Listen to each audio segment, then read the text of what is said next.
lovely to see you. Thank you for having us in Canada. It's my first time in Canada. Is it your first time in Nova Scotia? Probably not.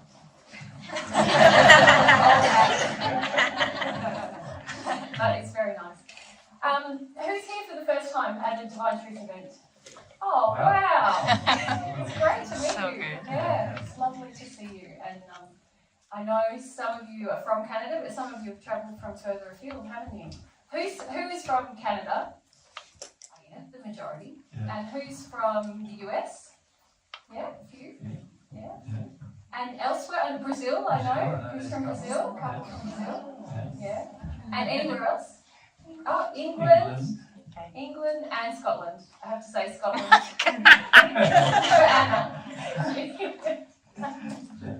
Yeah, well, feels like a lie.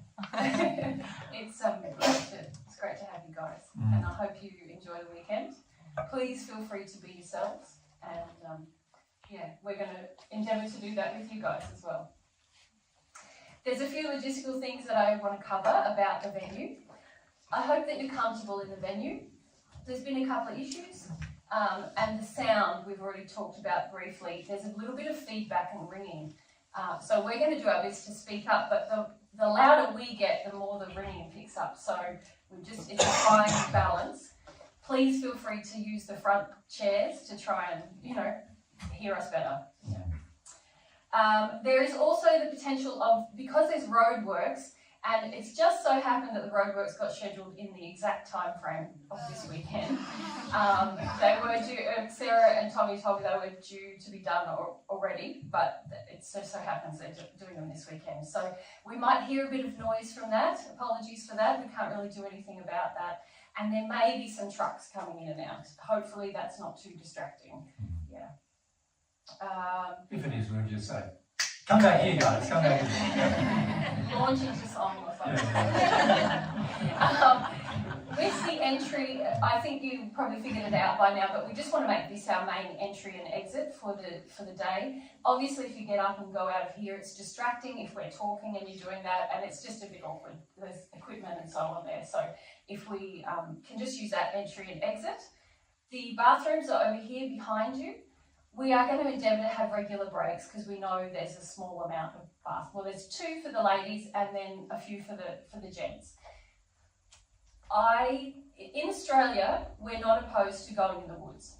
So I'm told that in Canada, that's also okay. So yes, there won't be any issues if you want to go and explore the woods.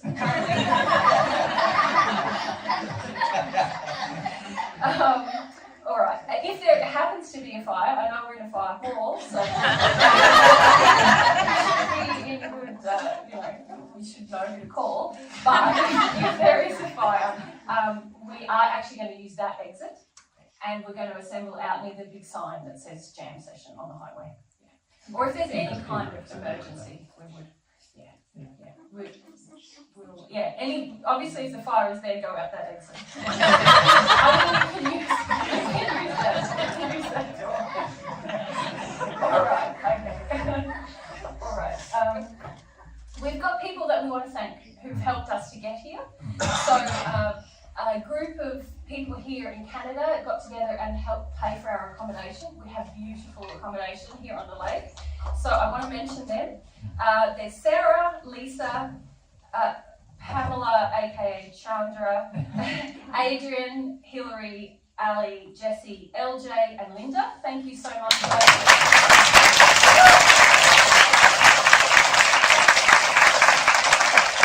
It's the first decent night's sleep we've had the whole trip. So. Yes.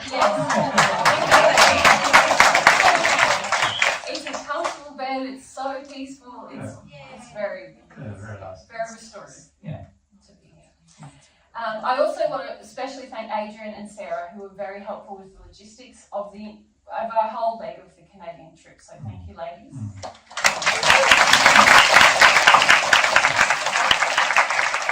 Chandra has loaned us her vehicle while we are here, or one of her vehicles. I guess she has a van as well. Where is she?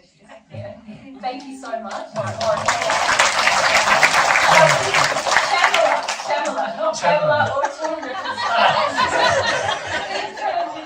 Excellent. Transition. We've been having some talks with people about often when people change their names when they're an adult, it's because they want to avoid Childhood emotions. things that happen in childhood. So Yeah. yes.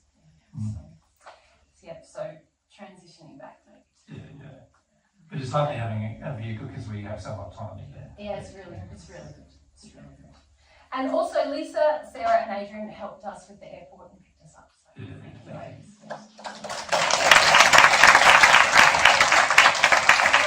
Many of you have already donated to us. Thank you so much for your generosity. We are really hoping to be able to repeat these kind of trips annually. We're going to make some adjustments because this one is pretty grueling in terms of our schedule. I realised that I'd overbooked us quite a lot. But hope all of your donations help for us to be able to repeat these kind of things. And for us, it's just a treasure to be with you guys in person. We know that a lot of you listen to us for many years and try to keep up with us, but it's just wonderful to be with you guys. All right. Donation box. The donation box. I am a shocker with this. Elsa is in my bag still over there. We will put it out at the first break, okay? And I'll put it up on the counter. Yeah. Elsa has been with us at every talk on this trip, and she knows that I'm bad at remembering names. If you do want to donate there, you can. Thank you. Okay. Online is better for us. Yes, it is. All right. So what we're going to do today is Jesus is going to present probably for an hour and a half, just some material to sort of set the tone for what we want the discussion to be about for the weekend. And then it's going to be a free-for-all for you guys to ask questions on that topic.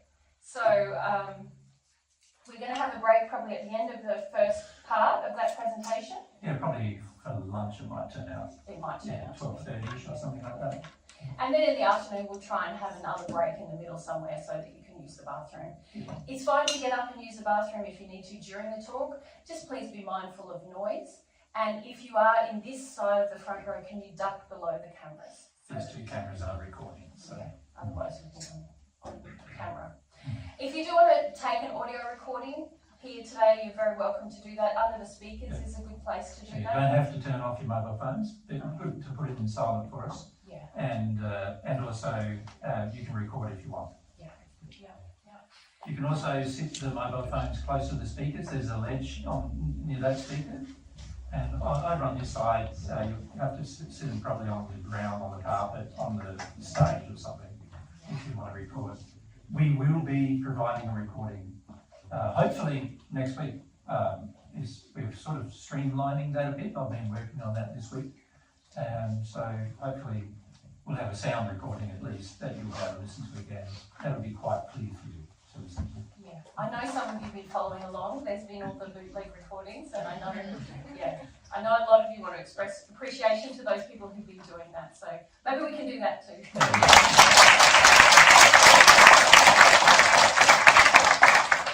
Obviously, after the event, they have to put all the audio and the video together, and so Do a bit of work. some work in that regard. Quite a lot of work. If you haven't done that before, you will know. Yes. All right, final bit of housekeeping, a couple of points. One is the microphones. So when you use the microphone, I'm just going to demonstrate how to use it.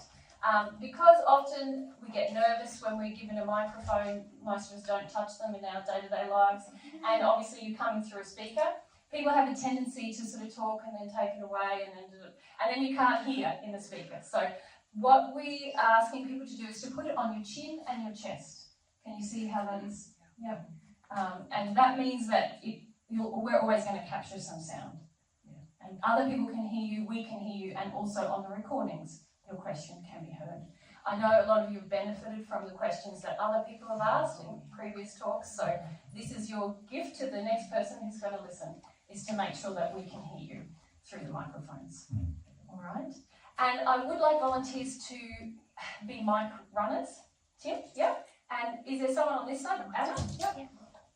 Now, when you're a mic runner, there's a couple of key points.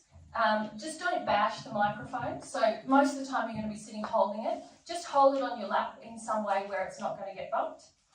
And then when people raise their hand, Jesus, and please don't take the microphone to a person unless we've indicated it's this person or that person. And then the person who has their hand up and we've indicated it's you, please keep your hand up until the mic runner gets to you. Because obviously they're looking forward and we say, oh yes, you, and then you go, oh good, I'll put my hand down, and then they don't know where to go. So if you can just be mindful of that. Thanks, guys. And the final thing we wanted to cover with you guys is that you are our guests here this weekend. You're very welcome guests, but you are our guests. So we get to say what happens here.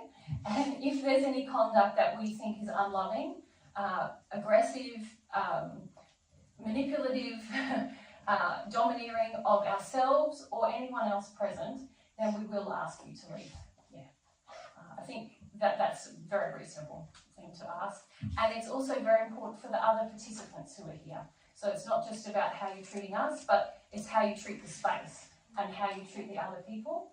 As you know, having listened to many Divine Truth talks before, you often attract spirits to you when you're in a negative or aggressive or power-hungry place. And so it's not just your presence that affects everyone, it's also the spirits who are drawn to you in that place. Yeah. So we'd like to welcome the spirits here as well. Yeah, there's many excited spirits here this morning actually, so it's great to have them and you. Yeah. And over the weekend we might talk to some of them as we work through things. When we talk about things, generally they have as many questions as you do, so Yep. we'd like to talk to them. So we might find on Sunday that we do that more than the other days, than today and tomorrow. Yeah. Let's see how we go, okay? Let's see how it all pans out. All right, guys. I think that's all from me for now. Is there anything else you wanted to mention logistically? No, just it's really good to be here. Yeah, We've been looking forward to it. I'm so excited to be here actually. Thank you. Thank you. Thank you.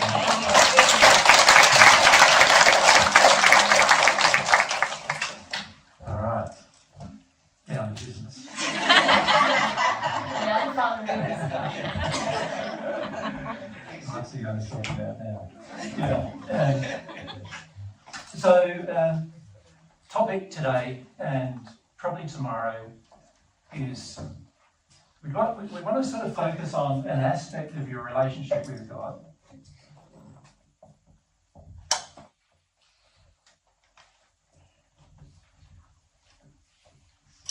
In terms that it requires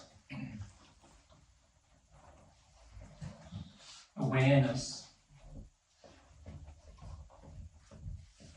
of sin. So that is what I'd like our topic to be. Oh no, we're not talking about sin, are we? Yeah. So sin is the topic in terms of, and also this aspect of awareness. But before I talk about that, what I'd like to do is just sort of revise a little bit about the effects of receiving God's love and what it does to your soul. So you've got God who wishes to share God's love, his love with you. So you're half of the soul. So I'll draw it like that. And at the moment, obviously, many of you can't feel who the other half of your soul is. And so in that regard, you're sort of feeling separated from the other half of your soul. But each half of the soul is able to develop a relationship with God independently of the other half, or can we say seemingly independently of the other half. So in other words, your desires have to be engaged as a half of the soul in order to receive God's love. So when you engage a sincere desire to receive love from God, which is what prayer is, you will receive some of God's love into your soul, because God always gives to his children what they desire, as long as what they desire is in harmony with love. So God will always answer a sincere prayer. So God is giving this love because of something that's going on inside of you, and that is that sincere longing that goes on inside of you And that sincere longing draws the Holy Spirit to you and allows the love to flow. It allows the love to flow to you, right? So God wishes to give this love to you, your half of the soul, and God wishes to, for you, what would love for you to receive it. He desires that you receive it. And so God's desire is pure in terms of what he wishes for you. He wants to give you that love. And this is it's a tremendous gift. And to be honest, we haven't really discussed with you what are all the effects of that gift even at this point. So with all the thousands of hours of videos we've done, we still really haven't discussed completely the effects of the gift and the effects of the gift on the soul. But it is extremely powerful, the effects of the gift of God's love being received from the soul. So many of you know from what you've heard already and what you've listened to already, you know that you can pray or long for God's love to be received, and this as long as the longing is sincere, you will receive love from God. And that love will have the effect of starting to transform your soul. And it has another effect as well, in that it has many effects, but some of the effects that are important to remember are it makes you a more sensitive person. So in other words, more sensitive to what love is and what love isn't. It makes you more sensitive to that. It also makes you more generally aware of what's going on around you, what is true, what is real versus what is false or not real. In terms of, it makes you see the contrast between what God created and then what humans create. It also helps you emotionally to become more sensitive, but also more able to cope with stronger emotions and stronger expressions of desire and passion and longing, and also stronger emotions relating to even just having emotions of joy and happiness, that these are all stronger as well as a result of receiving the love. But you can see from this equation, and each half can also, independently it seems, right, when you're doing this, independent, can receive that love from God as long as the sincere longing, or let's rename it, as long as the prayer is sincere and it comes from your heart, not from your head. As long as the prayer comes from your heart, then of course that connects with God and it connects with the longing, like the longing in you connects with God and connects with him emotionally, actually. It makes him feel like he wants to give this love to you. Right? And also, of course, the sincere longing is an opening of the expression of your free will. Right? And the reason why the law requires that you have a sincere longing is that it allows God to listen to your expression of your will. So rather than God forcing love upon you, he wishes to give that love only when you desire it, only when you want it. And you can see why, because if he forced it upon you, then you would actually now be being controlled by God rather than being controlled by your own will. Right? So this is why God respects the use of your will in this regard. So many of you have heard all that before, right? That this is what God's got available to him, the love that will come into your soul, start transforming your soul. And as long as you have a sincere longing for it and you express your free will in a passionate way in order to express that longing. So once this begins, you could say your love-based relationship with God begins, which is very different than another type of relationship you can have with God. Because on top of the idea or concept of receiving love, you can also receive truth from God, and that's an independent process. And that independent process, it comes from something that God's developed inside of your soul called your conscience. So when we say the conscience is not really just yours. because the conscience is this pathway where God is able to share truth with you, and therefore it means that the conscience is a combination of your desires as well as God's desires to share truth with you. Now that conscience works for every single person, whether they receive the love or not. Right? Now, of course, the more sensitive you are, the easier the conscience works. Right? But the conscience is the mechanism via which you receive truth. So if I just draw the same diagram again, but here's our soul, our two halves of the soul, right?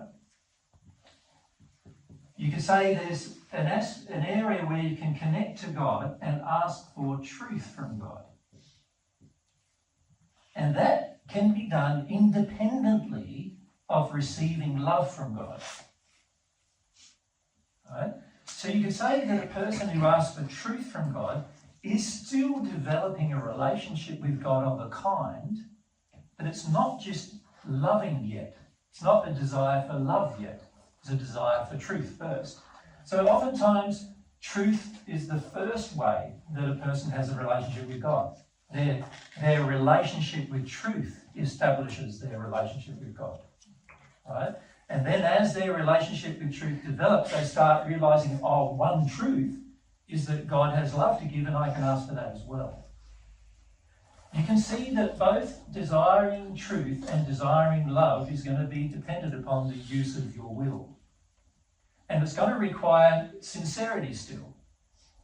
Because there's no, what's the point of asking for truth when you're not really interested in the answer? There's not much point to that, is there? And also, God knows whether you are interested in the answer. And if you're not interested in the answer, then why would God share the answer? There's little point in God sharing something that you're not interested in, because to do so would be to break your exercise of your will. Right? So we've got this relationship with God, which often gets established through the truth process, through the conscience first. In other words, we start to recognize things that are morally right and morally wrong. You could say morals is God's definition of what is right and what is wrong. And through that conscience mechanism, God can share what is right and what is wrong from God's perspective with you. Right? But that doesn't guarantee you're going to receive God's love, because to receive love, you need to ask for it, ask for love. And that requires a sincere desire for the love, not just for truth. Everyone with me so far? Now, if this is the process of, you can say God sharing truth and God sharing love with you is God wanting to establish a complete relationship with you, his child. You are his child. He wants to inform you. He wants to help you understand what the truth is. He doesn't want you to spend your time on this earth in a state of mystery, or in a state of being unaware of what you need to do in order to have a happy life. He wants to help you have a happy life. And the way he's going to help you do that is by firstly being able to share some truth with you about what that life is constituted as, what he designed it to be, and then also by sharing some love with you so that you know what he feels about you. You see, the truth can be just an intellectual exercise, can't it? Like, I ask for truth, are there other earths? That's a question I could ask God. And the answer to God, if we open the conscience, he would say yes to that, and then we know the answer. But how does that affect me emotionally? Well, at this stage, I'm bound to this earth, so it probably doesn't affect me emotionally much at all, does it? Except by knowing that things are bigger than what I'm aware of. Aside from that, probably not much of an emotional connection with that. But when we ask God for love, now there will be feelings we have that come. And those feelings are going to need to be emotional in order for us to understand what love is. Because love isn't an action. It's a feeling that often then gets transformed by us into actions. Right? So the love feeling is what drives the loving actions. So this is God's desire for all of his children to receive truth and to receive love. And God knows that if you can receive truth and love, you will end up happy. You'll end up not only happy, but in the state of bliss if you receive enough of it. In a state of bliss. Now, most people on earth don't think that's possible, right? And if you think about your own lives, you know, and look back on your own lives, there's a lot of things that happen in your life that you feel like that's not bliss, right? That's not, you know, distress and unhappiness. Common. But for the most part, we don't understand even why that is the case. That there's laws that govern why we are unhappy and why we're not happy is able to be fixed if we live more in harmony with those laws. And so the law is going to have an effect on how happy we are. Whether we obey the law, so God's laws, whether we obey the reality of those laws or not, will depend on how happy we are or not. So the problem, though, for most people on earth is that we don't know what those laws are. So if we look at laws, we'll talk about laws in a minute. We look at laws, there's a hierarchy of them, and I'll draw up a hierarchy in a minute about those laws. For the majority of times, we do not understand what those laws actually are. So this is why God sharing the truth with us is so important, so he can educate us about the law. Right? Want to ask? It's okay. Yeah, as long as it's on the topic. Yes. Chin, on your chin. Right up on your chin. That's it. I'm curious when you're starting out on this path, when you ask God a question and you're looking for truth, how you can know if that answer is actually coming from God. Yes, now in this trip that's been asked quite a number of times, and so my suggestion is to go back and listen to some of the recordings from this trip we've already put up. I probably don't want to go into that right now because the subject of sin is a very important subject that I want to focus my intention on. But yes, there are ways to tell as to what the source of any truth is. And God, of course, wants you to know what the source is. He doesn't want you to be to trust information that you don't know where it comes from. And if you think about the earth today, a lot of what's going on earth today is the opposite of that, isn't it? Like, there's a whole lot of information you're being prepared with, presented with. And so for the recording, I'll just say there's a truck outside loading. It's been with I think it's I don't know. Now you're giving us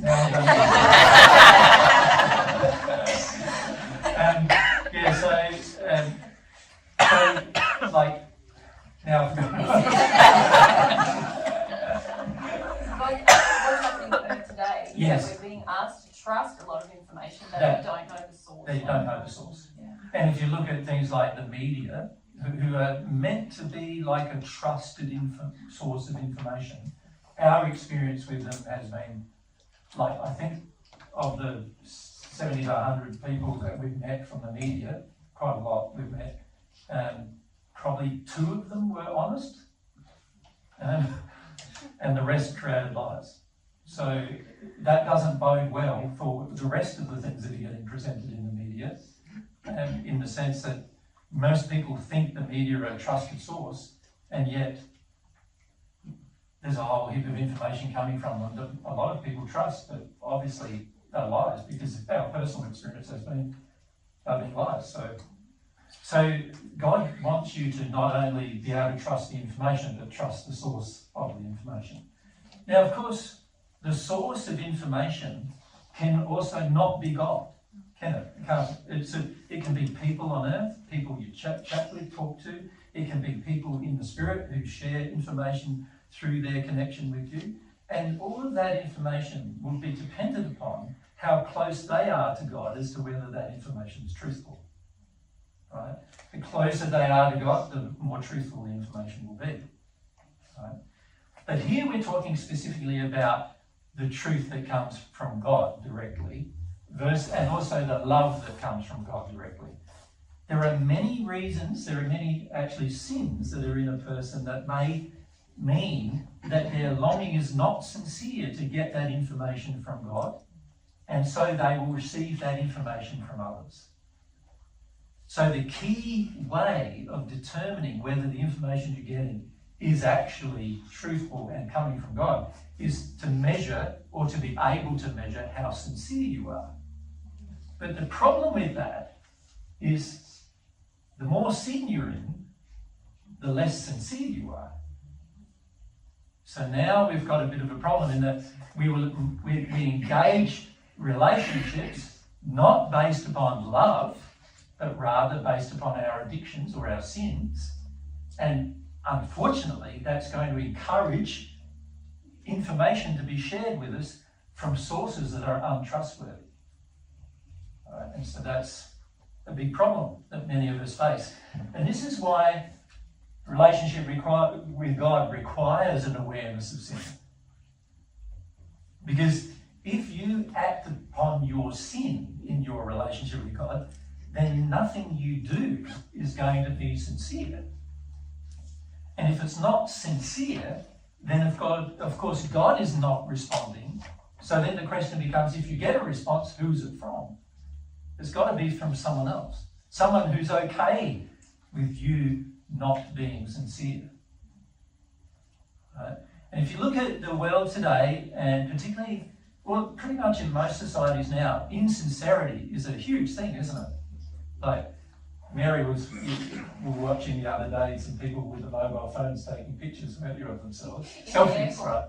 In the airport. And it was funny to me. I don't have social media, I don't know what goes on, but I watched two separate people, some people from Asia and some people from Ireland were sitting separately, and they were mid-meal, and someone lifted so they were talking normally. Phone up, and they just lifted it up. Nobody said anything, but the two girls both pouted and did a I can't do it.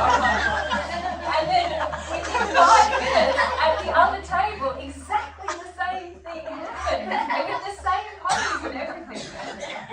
Nobody's sincere in that photo, are they? So, and yet that's sort of accepted in the world as somehow normal. I don't see it as very, very normal. I suspect their psychological welfare is over it, but obviously something that the world sort of accepts as normal, and yet it's very insensitive. And often you see that with politeness, don't you? You know, people are polite with each other, but oftentimes not based on their feelings. It's more just based on, if I present a facade of politeness, then I'll get what I want because of the facade. But that's not sincere either. There's many times in society where sincerity is lacking, right? Many people feel angry, but they never express it sincerely. Many people feel sad, but they never express it sincerely. You know, you see sincerity lacking in many, many aspects of society on earth. And it's the sincerity that determines whether God responds or not. Right? So, okay.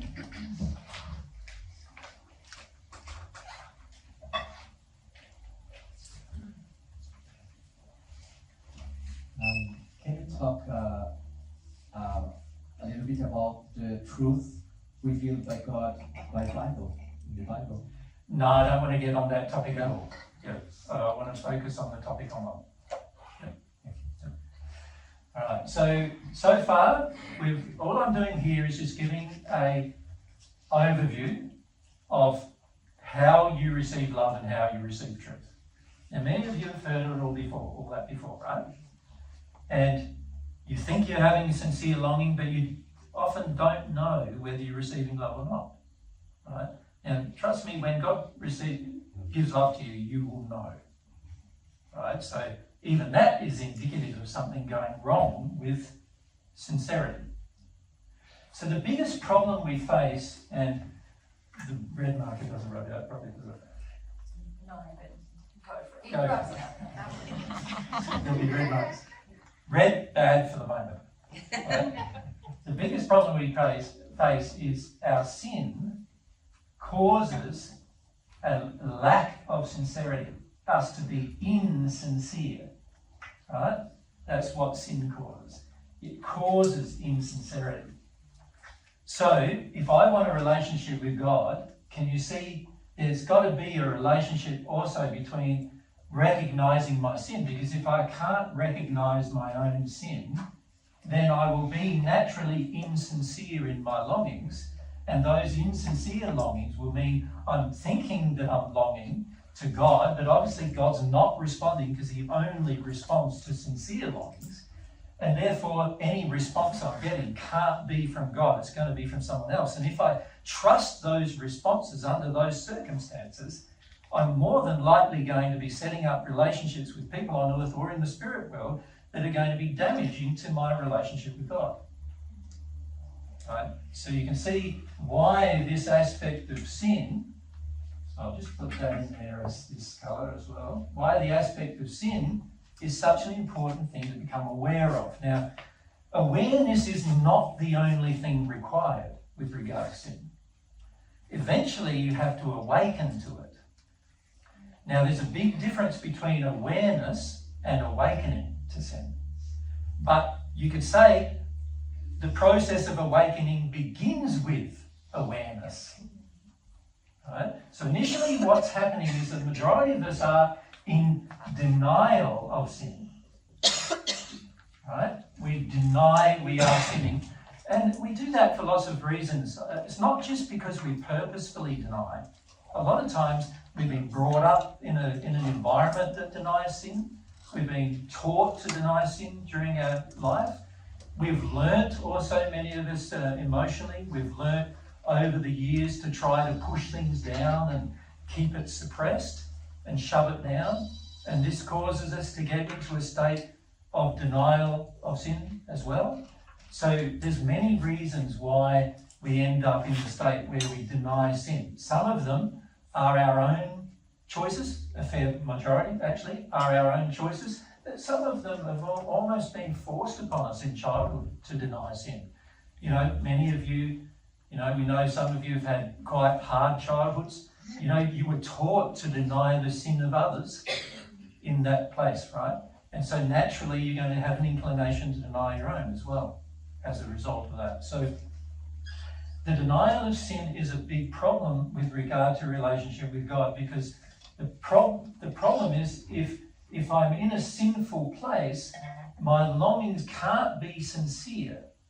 And while my longings are not sincere, therefore I can't sincerely pray while my longings are not sincere. For many of us, our longings are for our addiction, not for love. For many of us, we have longed for barter. We long, I do this for you, you do this for me, that kind of thing. And we have that relationship, many of us, we attempt to have that relationship with God. Now, of course, God does not respond to that, but spirits who are in dark conditions will. They'll enter that barter very willingly. And so this is something that we've got to address, the sincerity of our longings. And the sincerity of our longings are completely determined by how much sin we're in. And this is why there needs to be an awakening to sin in order for longing for God's love to actually become purely motivated. Yeah.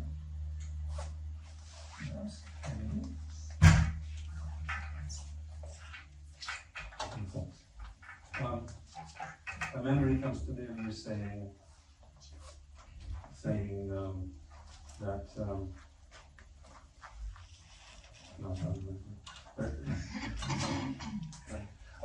it says that It's a comment from your mind. I think it was. Yes, maybe I've been given the answer, and the answer is don't speak. Maybe the answer. Don't wave the Don't microphone. other things. Yeah, don't wave the microphone. I'll think about it. No worries. With everyone. Yeah. All right. Yeah. Anyone else want to ask it? So just there. And over here. Yes, can I? Just hang a second. So can the sin also be our false beliefs about God, that God is like our parents, so Well, this is what we want to get to. I want to describe the categories, if you like, of our sin and which ones are more important than other sins. Because a lot of us, what we do is we recognize some sin, but we don't understand what are the most important sins. And if you deal with the most important sins first, naturally that'll have the largest effect on your relationship with God. If you deal with your least important sins first, then obviously relationship with God is going to take some time to develop and in terms of becoming sincere. This is where I'm headed with the discussion, so we'll get back to that over here. Hello. Is it ever possible to receive God's love while still holding on to unworthiness? Well, if you think of unworthiness, that's an example of an emotional sin. So, and from God's perspective, you are worthy to receive God's love. He created you as the pinnacle of His creation. So from God's perspective, you thinking you're unworthy is even a sin, right? The key is to find out, well, why do I want to continue thinking I'm unworthy? And that is often driven by fear of others and fear of emotions that happen in your childhood. And this is why it's important for you to at least become aware of the sin. So in other words, yes, unworthiness is a sin. So now I've said that, you're aware. But you're not awake to it until you feel it's a sin. You understand the difference? Yeah, I know it's a sin, but I don't feel it. Correct. And this is why we need to have the discussion. We need to work out what's the process that we have to go from a state where we're in total denial of there being a problem into a state where we're at least intellectually aware, and then as time progresses into a state where we're so awake to it that it feels bad to do it anymore. That's where we need to go with regard to our sin. Yeah, and it will hopefully become clear over the course of the next 2 days what we need to do that. If we go up to that to Sarah. Does God give us feedback on our sin? God desires to give you feedback on your sin, yes. It's one of God's strongest desires, actually. And you can understand why, because God knows that while you're in the state of sin, your longings won't be sincere. And so one of the things God wants to do with every one of us is show you how you sin. Of course, that's pretty tricky if we're in a state of arrogance, isn't it? It's like to actually begin a relationship with God, and then the very first things you start receiving is, you're doing this wrong, and you're doing that wrong, and you're doing this wrong, and you're doing that wrong. I'm doing so many things wrong. You know, and then you can get all sorts of responses to that. All sorts of, emotional and spiritual responses to you becoming aware that you actually do of things that you thought you were doing right that actually turn out to be wrong. Yeah. So this is all part of where we're headed with the discussion, and then we'll get to answering a lot of the questions about, right?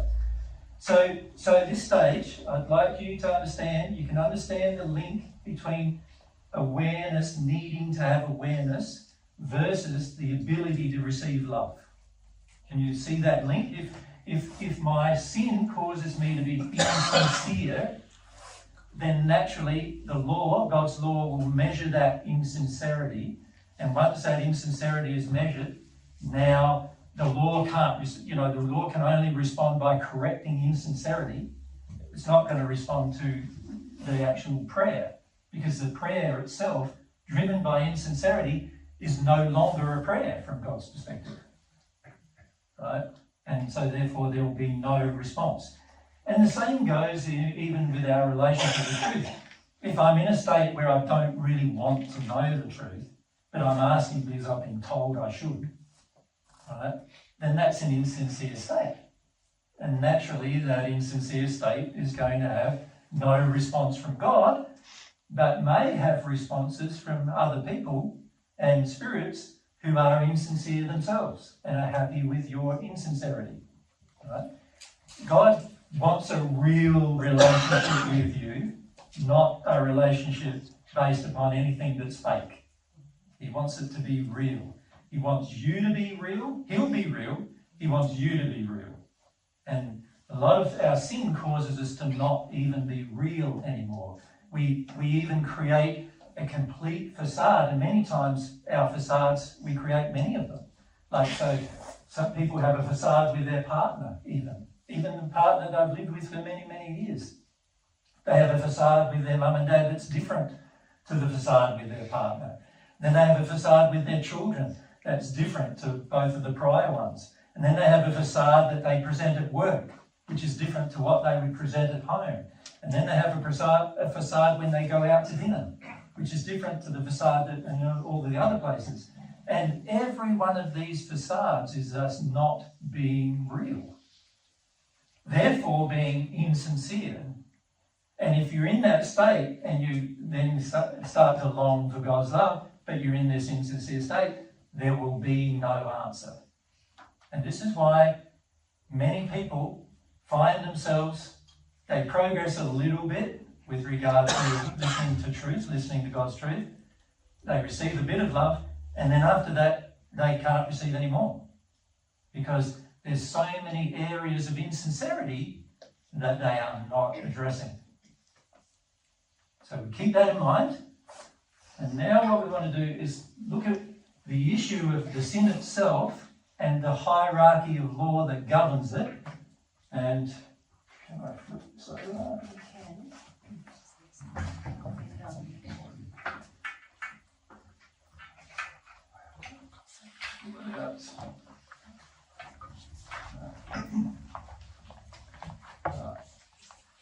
So, what governs what is sin? Well, what governs what is sin is God's laws. So, we could draw the laws as sort of in a hierarchical manner, and it's going to look a bit sort of, the way I'm going to draw it is going to look a bit unintuitive initially, but we'll see how we go. I'm going to draw like a big triangle where the most important sins are to do with what we believe spiritually. In other words, things related to love, truth, faith, humility, and similar other kinds of principles that govern our life. And God. We need to put God, our beliefs about God. Of course, yeah. So you could say these are, you could say the number one priority. They are the things that affect our life the most. Now, it's very interesting because a lot of people don't believe that. And this is something in the discussions we've had with others while we've been going around this trip. You know, there was a discussion we had in England where a person was asking me about his sexual feelings, and I was trying to always bring him back to the spiritual principle that guided the feeling, and he was always wanting me to go back to the sexual problems that he was facing rather than avoid the spirit, and he wanted to avoid the spiritual principle. And I'm trying to take him back to the spiritual principle, and he's trying to take me back to the sexual problem. And I said in the end, we can't discuss your sexual problem until you understand the spiritual principle. You follow? And so this is why the spiritual, and it'll become plain in our discussion why the spiritual principles are the most important to address. These are, if we had to draw a scale of hierarchy of sin, where we're going up in the scale of our sins, the sins that are spiritual in nature are affecting us the most.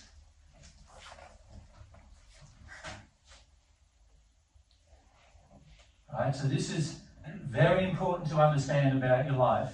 The things that are spiritual in nature will affect how you sin the most. In other words, your beliefs about love, your beliefs about truth, your beliefs about faith, what you have faith in, your beliefs about humility, and other aspects that are all principles. In the 2016 assistance groups, if any of you know about those, in the last group we talked about principles, 17 of them, that guide most of God's laws. So any principle that was in that list that we presented then is going to be added to this list, and anything where you're out of harmony with that principle is going to have the biggest effect on your life. The biggest effect on your ability to feel love, the biggest effect on your sincerity with regard to your relationship with God, going to be determined by those principles. So spiritual matters are number one priority. Right? Then we come down to number two.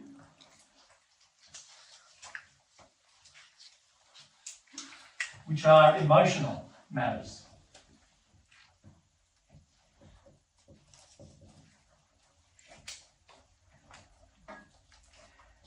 There's a reason why these have a high effect on you in terms of how you sin. Your emotions and how you feel about things drive many of your sins. Right?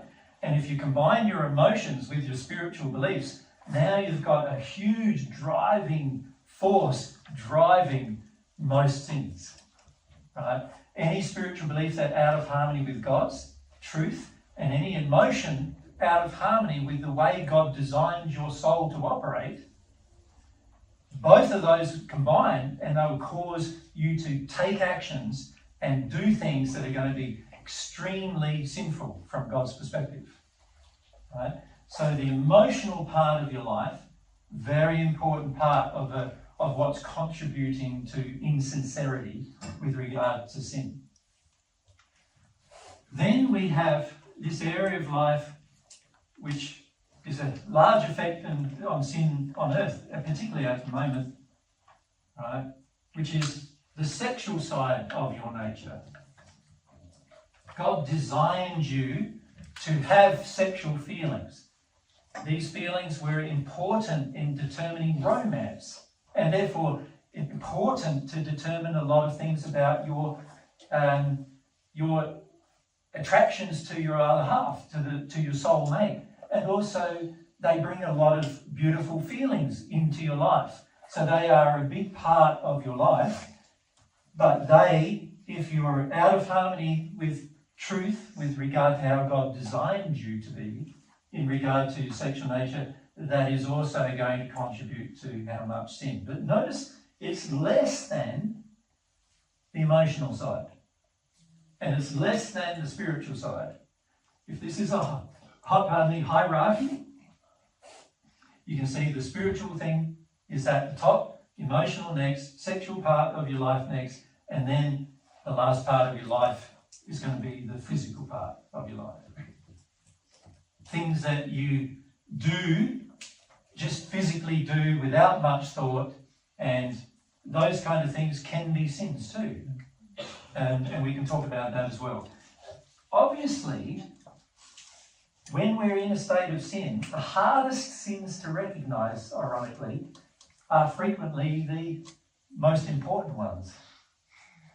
And the easiest ones to recognise are often the least important ones. Right?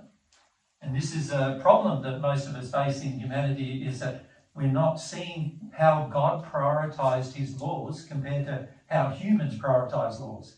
You think about human law, how many laws are there that govern your emotional feelings? Like in Canada, do you have any?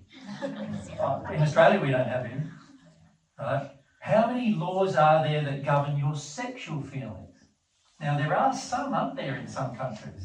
You notice that? Some countries have established law, and for many of those countries, erroneously so, they've established law about, for instance, gay marriage, where they haven't allowed it. They won't allow it, right? So that's an example of the government establishing a law. So it is common for some governments to establish laws, and you see religions establish many of those sexual laws too, don't they? So they establish a sexual law without any consideration of spiritual, emotional principles involved in those laws. They just establish a sexual law because they think that that's the law that will apply, right? And then they create it, and then they try and enforce it. So you see that sexual laws have been established in religion and also in governments historically. Right? Physical laws, of course, we get them all the time, don't we? In fact, for most of us, we have a tax code in most Western countries that, would probably take half of this room to fill up the volumes. It was all printed. You need a library this big to store all the tax law. And then you need, what about all the criminal law? Then there's another whole set of what defines criminal behaviour, right? Which is really all just about physical actions. It's not looking at the intention of the individual, it's looking just at what they did, right? So this is our problem on earth. We've grown up in an environment where there's a deep focus on physical law, less of a focus on sexual law, and then no focus at all on these higher laws, almost. Yep. Adrian?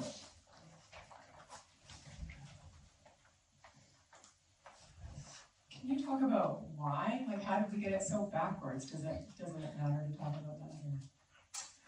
Well, there's a lot of reasons why. And the primary one was the very first sin the first human couple engaged in, which is the desire to be gods themselves. In other words, they desired that they were the ones who determined what was right and what was wrong, rather than God determining it. In that process, we instead of listening to what God's laws were or trying to determine what they were, we're now establishing our own law. Our own desires become the law.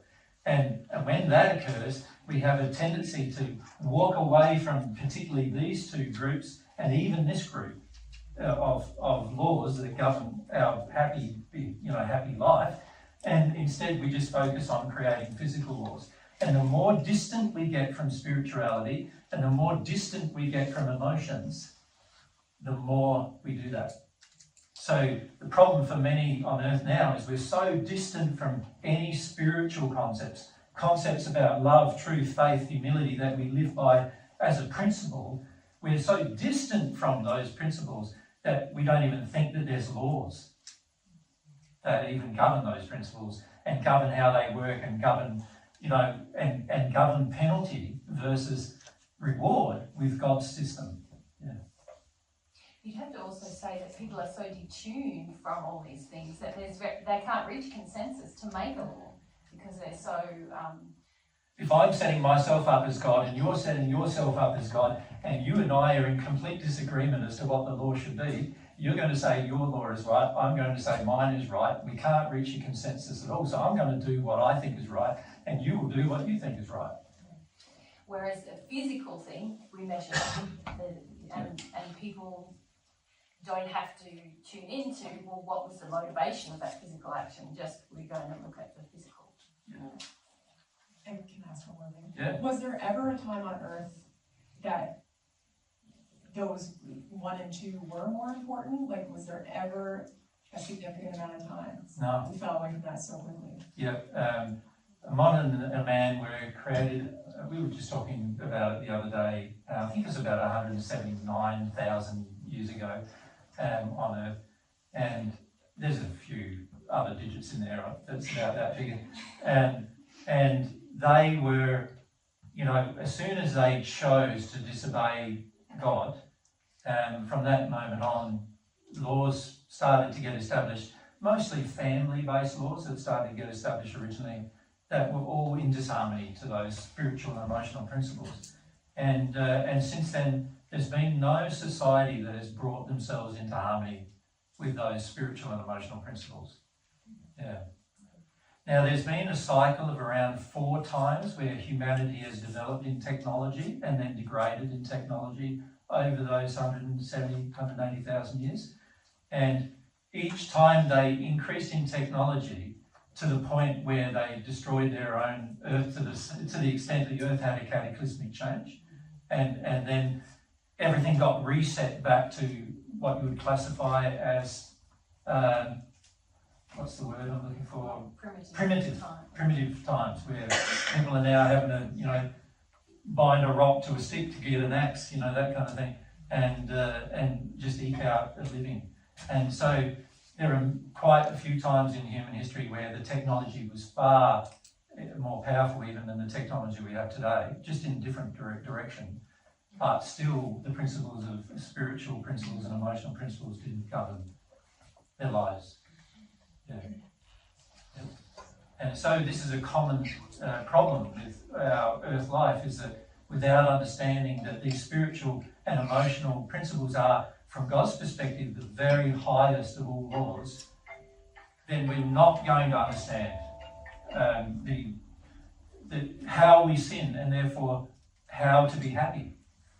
So a lot of societies, there were a number of societies in the past on this earth who got to a stage where they didn't have war anymore,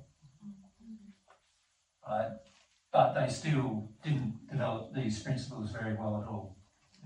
They just worked out that war wasn't good for everyone, right? Which, if you think about it, if we were all intelligent, we'd already know that. So unfortunately, the problem is the spiritual and emotional, in particular, those two areas of life, very rarely have there been any laws made at all about those things. Yeah. All about physical and usually sexual things. Yeah.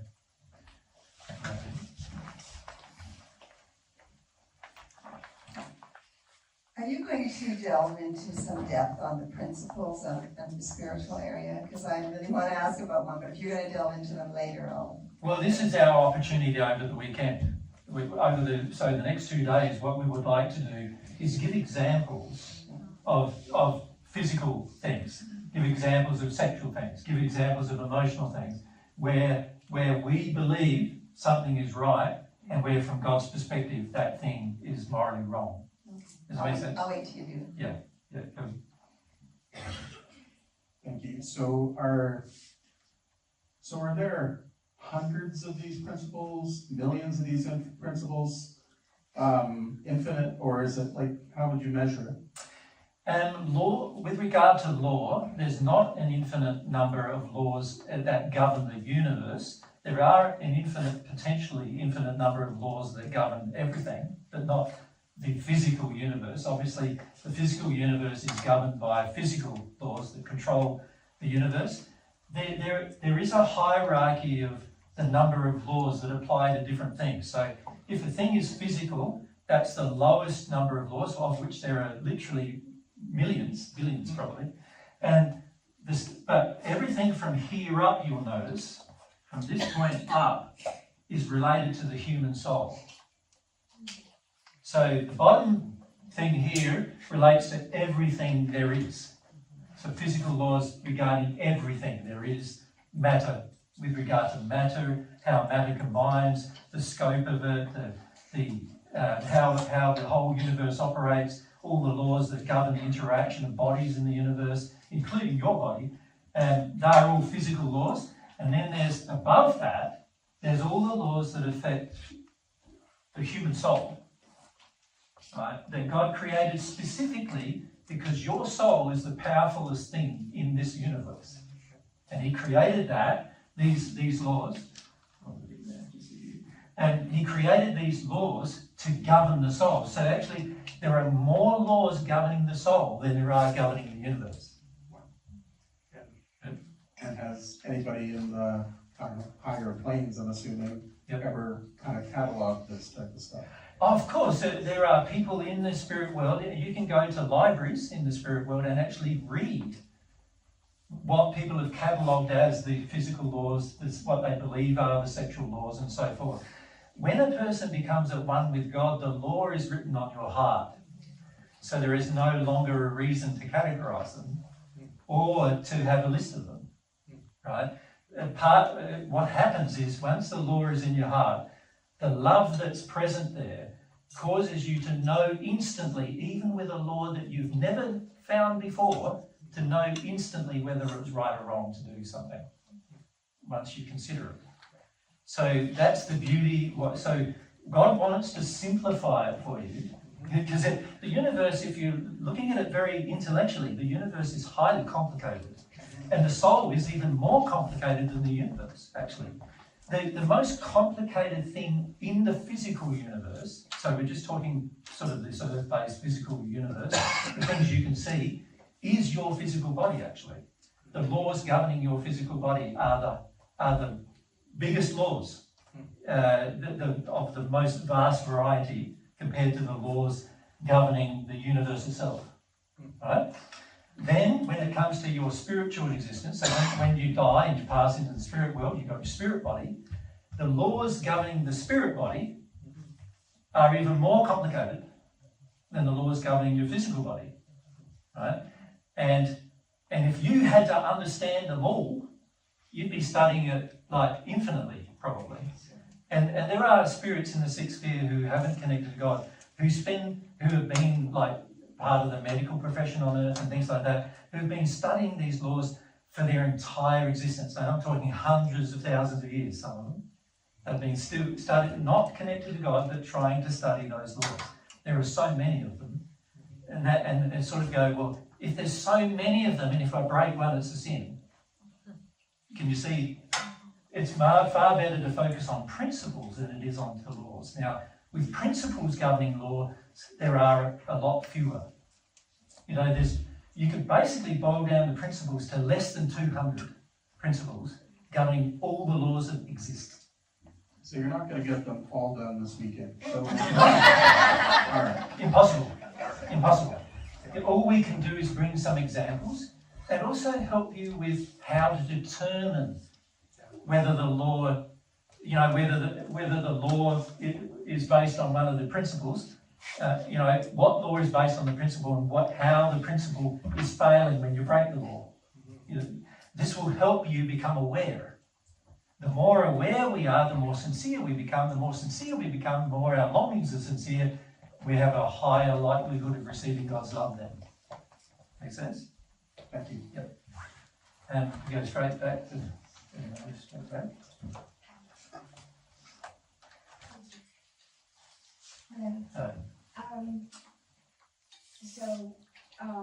For the spiritual, I'm a little bit confused because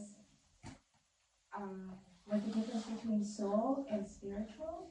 Because there's the highest is spiritual, but I thought the soul was the highest. Well, here we're talking about the laws, aren't we? Not the soul specifically. Now, if you think about the human soul, it could not exist in the universe without laws governing its existence. Make sense? So you could say the laws are more important than the soul itself. Because without the law, the structure, the soul couldn't physically exist. So when we talk about these principles that govern God's laws, you can see the laws themselves provide a framework in which your soul can live. Now, in that regard, the law is more important than your soul. So even though you are the highest of God's creations, you could say the laws that govern you are even higher. And the reason why that is because they're not a creation of God, they are a part of God's nature. So they are actually a part of how God feels about everything. And that existed way before your soul was ever thought of. Right? And way before your body was thought of. Way before all of those things were thought of. You could say the structure had to exist. If the structure didn't exist, then those bodies and your soul could not exist without the structure pre-existing. Make sense? So this defines the structure in which the highest physical creation, the soul that God created, that highest creation is going to be determined in terms of, you could say, governed by the laws. Right? If the soul was not governed by law, then we wouldn't have to have a discussion about sin. We wouldn't have to have a discussion about, well, pretty much anything, and also it's pretty unlikely that that could even be a possibility, because for something to exist, a law must govern its existence. You follow? Yep. And so from God's perspective, and this is why I love God's truth from a technical perspective as well, right, is that you can see that it makes a lot of sense to understand that without a structure pre-existing, things can't exist inside of that structure. Right? So there has to be a structure, which we're calling law, which governs how everything operates.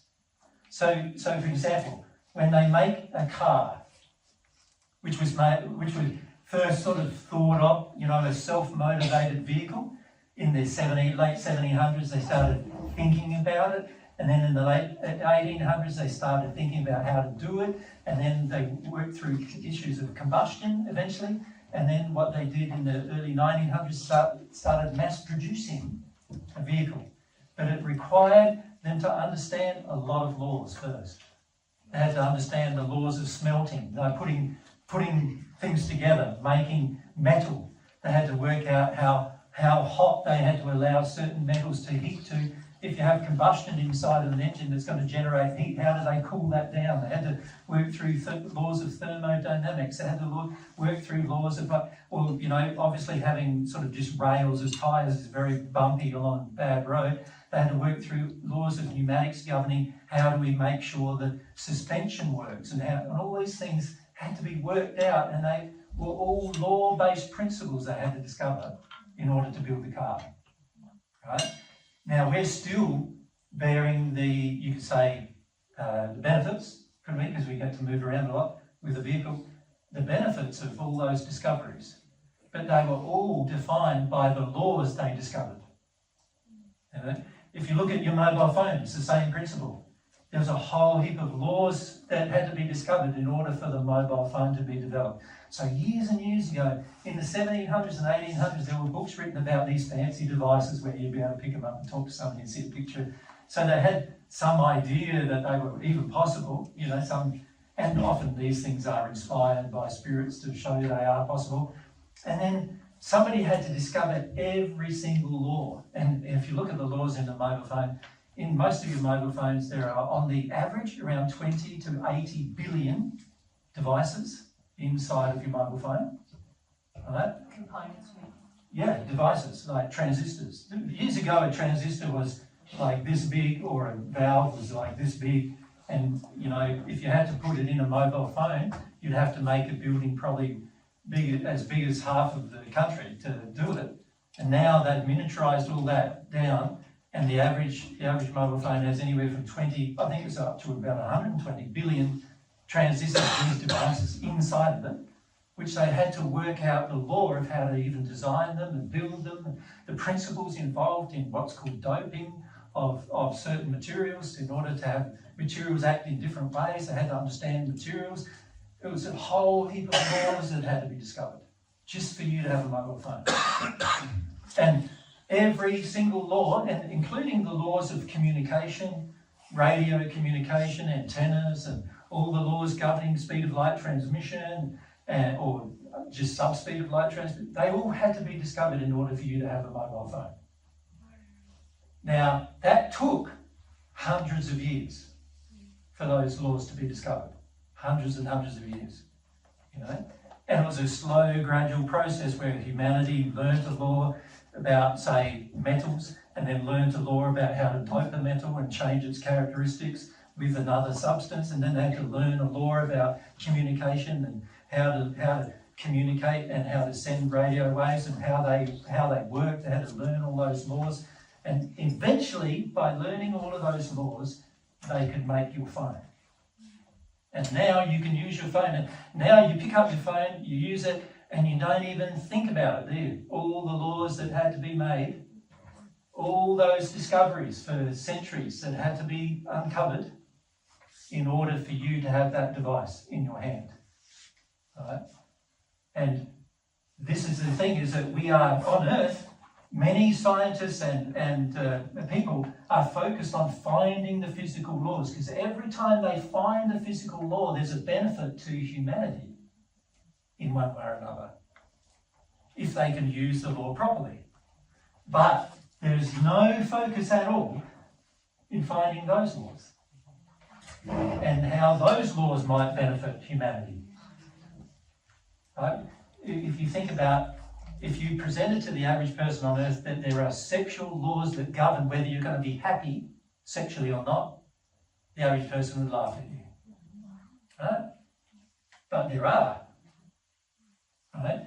And the same principles apply with the physical law as they do to the sexual, emotional, and spiritual laws. If you discover them and you put them into practice, the result is going to be to your benefit. Make sense? Yep. Now, what we call sin is when we choose to live our life in disharmony with that law. Now, of course, when we live our life in disharmony with the law, there will be consequences. So, with regard to your mobile phone, for example, there's radiation that comes from it. Now, if that radiation is strong enough, like microwave strength, if it was that strong, your brain would be literally fried within a few minutes and you'd die. Right?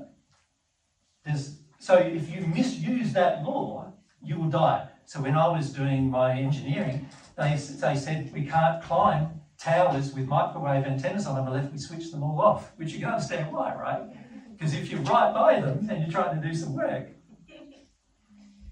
within minutes your brain can be absolutely like heated to the point where you die.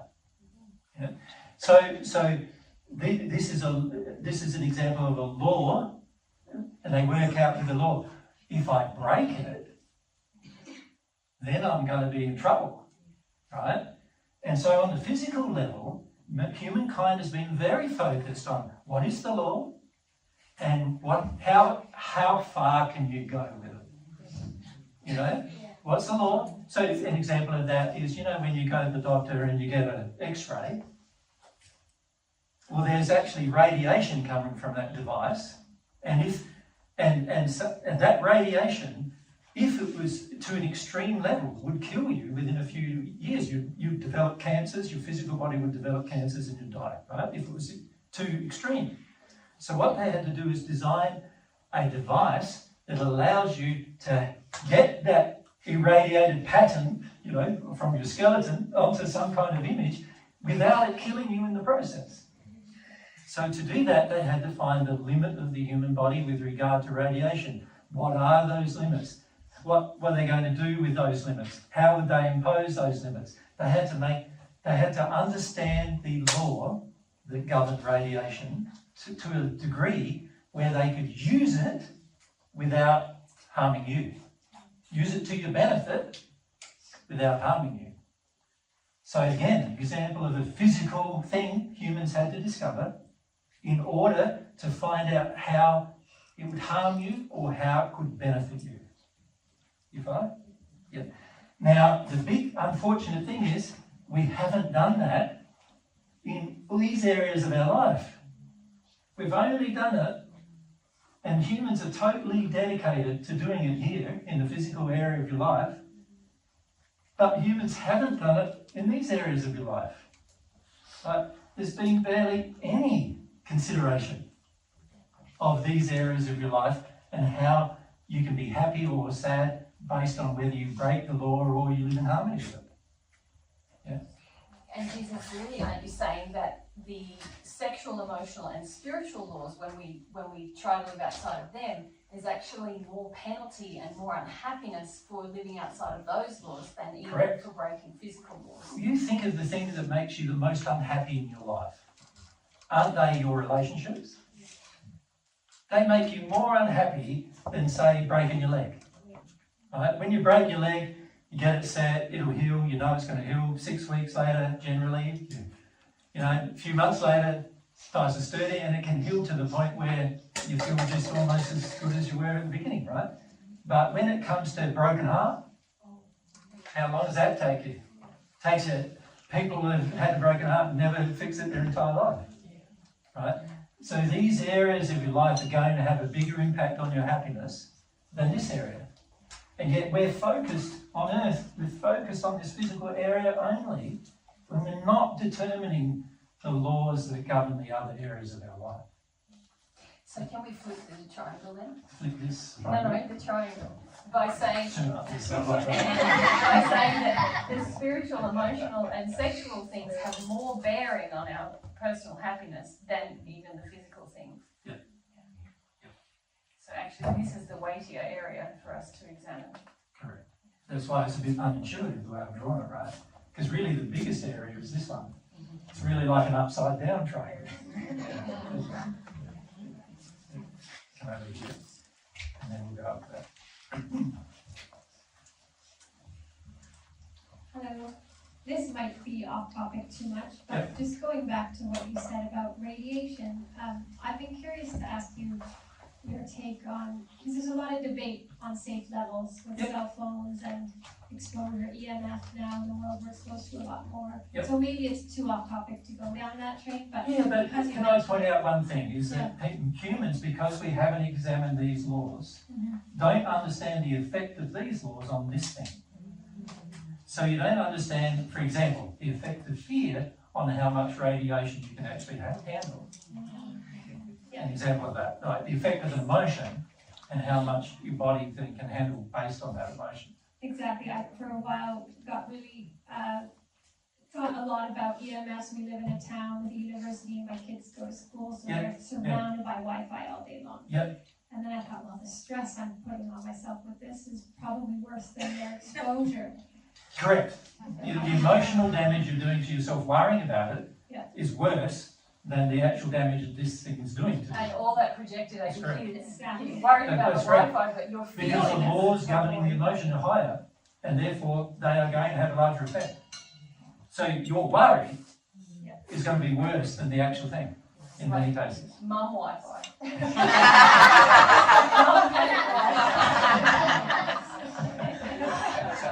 So, and because humans haven't examined the relationship between things like the laws governing the emotional and the effect that that has on the physical, because actually most of your sicknesses are based upon, so they're not based upon the fact that you're living near a tower.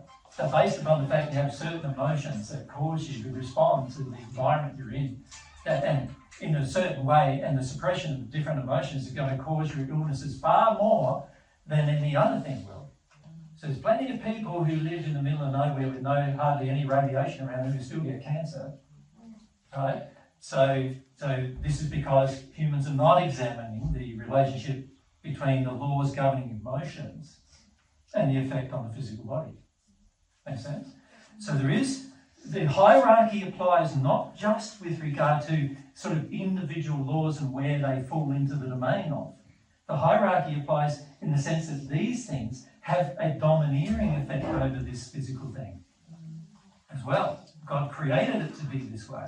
And even we could say the spiritual things have a domination of the emotional state we're in. Correct. And the emotional things dominate the sexual state we're in, and so on.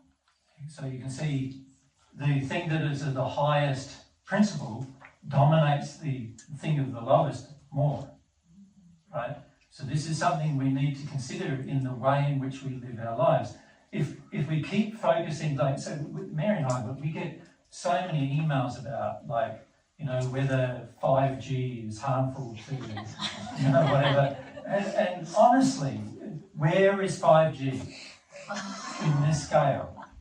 5G is a physical thing created by humans. Here, there are laws that are going to govern it because they're based on radio frequencies that have been well established now for many hundreds of years even now.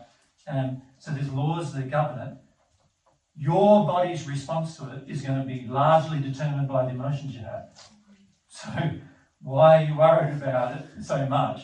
Now, there are some things, obviously, that accrue in your physical body over time.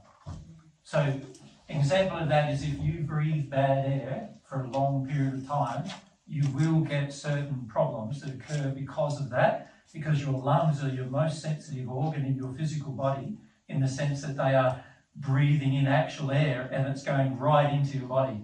Not like the other things that you ingest. So when you eat something, for example, it goes through your tummy and goes through a chemical process with acids and everything that dissolve everything. So what you eat frequently has less effect on you, unless it's poisonous, has less effect on you than what you're breathing, right? So your breath is going to, what you breathe in, if the air's not good, it's going to have some effect, surely. But obviously, my emotions about it are going to affect me even more than that, right? So this hierarchical law, which we must understand, if we understand the hierarchy, we can start to see what we need to focus our attention on. So when it comes to 5G, why are you worried about it? It's just a creation of people on Earth, and there are laws governing it. And sure, if you get too close to a 5G or any radiation source, it may affect your body, but it's not affecting your soul. Right? It's not governing your sin, which is the biggest thing that stops you from being happy. So, it may have some physical effects, and if it does, then move away from it. But honestly, it's less important than what's going to govern your soul. Now, there are certain physical things we are doing which are not very good for the environment, of course. And of course, unless we sort that out, there are going to be emotional consequences.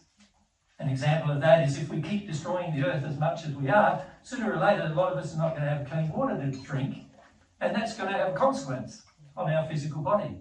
But again, if we understood the emotion as to why we're willing to destroy our own planet, then we'd solve the problem. We'd know how to fix it. So if I knew the law, it would help me in my physical life. You follow? Yep. So if we go... Sorry, just have a bit of a cough.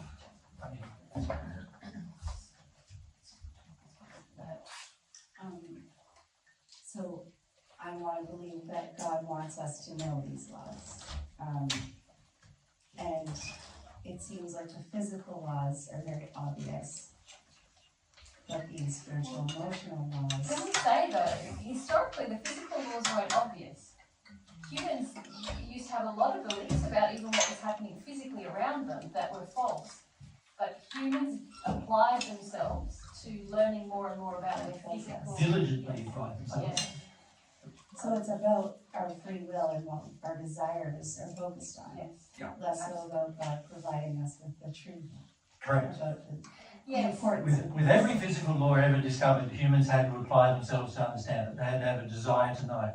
They had to have a desire to discover, a desire to experiment, a desire to work it out, right? The scientists who did all of that have benefited humanity greatly because they acted upon their desire to understand these things. They had to have the desire to know in order to understand, right? So the same is going to apply to us with these laws, isn't it? The sexual, emotional, and spiritual laws. We're going to have a desire to know if we're going to benefit from them. We have to know. Yeah. And it's going to be a process, isn't it, of developing sincerity, of wanting to know, even if that's going to have what I perceive to be a cost to me initially. Because many times when we encounter laws of these in the hierarchy, we think, I don't want this law, that's going to cost me. I'm going to have to feel something, I'm going to have to give up something, and so we often, God is often trying to help us see the law, but often we are sort of rebelling or raging or blaming the law for our unhappiness rather than... than our disobedience. Yes, rather than our desire to not be in harmony.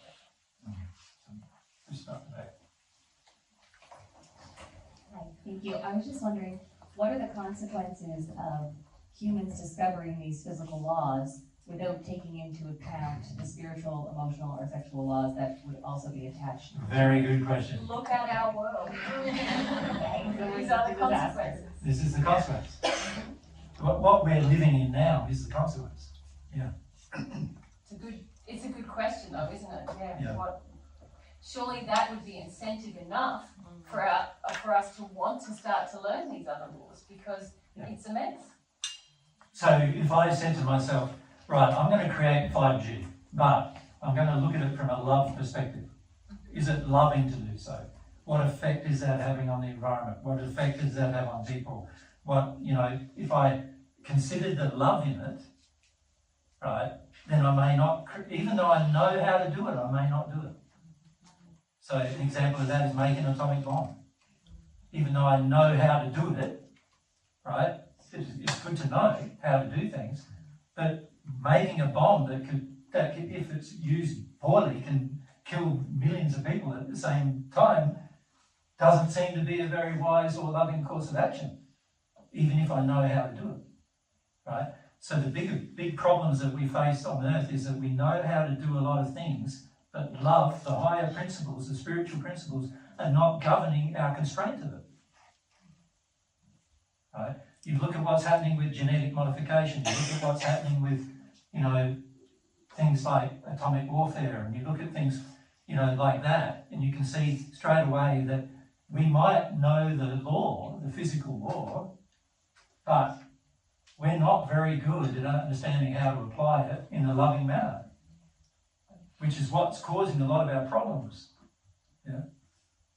So it's a very good thing to remember. The higher, it's more important to apply, or you could say to govern actions on the lower end of the scale by the higher principle. So if I discover a physical thing,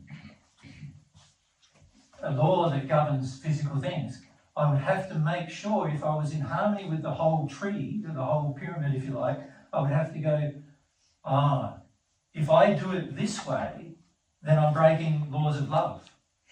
And that wouldn't be, it's never going to turn out good, even though I know I can do it. It's not going to help me to do it, right? And if other higher principles are not adhered to. Yeah. And this is fundamentally why we have so many problems on earth. Because humans have become so dedicated to finding the physical laws, but not applying the higher principles to govern how they are used. And you end up with huge problems there. Yeah. Ironically, many of us are doing that in our own lives. And this is where we're not very aware. We think of it, look at what they did. Look at what they did there. We're not looking at what we're doing. An example of that is, why did they create an atomic bomb when they knew it would kill tens of thousands of people at the same time? Can you see the main reason why it was created, if you look at the history of its creation, was because of fear. Fear is what caused its creation. So here's a relationship between an emotion that's out of harmony with love and a physical device, right? And this is the thing, we don't think about those things as society very much at all, and as a result of that, we end up with lots of problems in society that appear that we cannot fix them, but actually we can if we understood the effects of the higher laws. Well, an hour and a half went past pretty quickly there, right? Yeah? And what we would like to do now, and so we'll have a break, and probably have a break. So we probably come back at, say, 1. But what we'd like to do after the break is we'd like to focus our attention on, okay, what do these physical laws look like, and what does it look like to understand the higher law, and how does that affect the lower law? And then what does that look like in my own life? Me doing that in my own life in a practical way, not just having all this theory, but what does it look like in my own life where I'm not seeing how the sin, you could say the disobedience to the law, is affecting my life. Yeah? And therefore, and if in the end we can relate that back, well, how does that then change how I view God and how my sincerity with God? How does this particular one thing cause me to be insincere with God? Often it's like we long for God, but also I'd like to keep missing God. That's perfectly justified. Yeah. So we want to see the relationship between our relationship with God, having a sincere longing, and how these sins, even on a physical level, can be affecting our decision-making processes that then cause us to not really be sincere in what we're longing for. Great. Okay. So we come back at 1 o'clock.